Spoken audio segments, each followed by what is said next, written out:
Ang susunod na programa ay rated G. Ito ay pwede sa lahat ng manonood. Ang susunod na programa ay rated G. Ito ay pwede sa lahat ng manonood.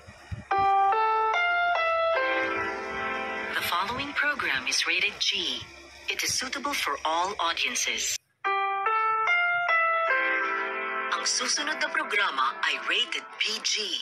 Ito ay nangangailangan ng patnubay at gabay ng magulang para sa mga batang manonood.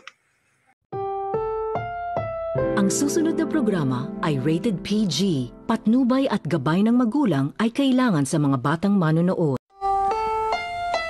This program is rated PG. It contains themes and scenes which may not be suitable for very young audiences. Parental guidance is advised.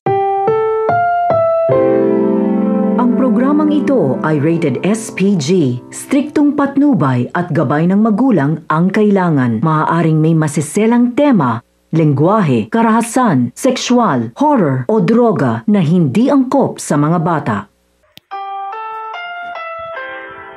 This program is rated SPG. It contains scenes with themes, language, violence, sex, horror, or drugs which may not be suitable for children. Strong parental guidance is advised.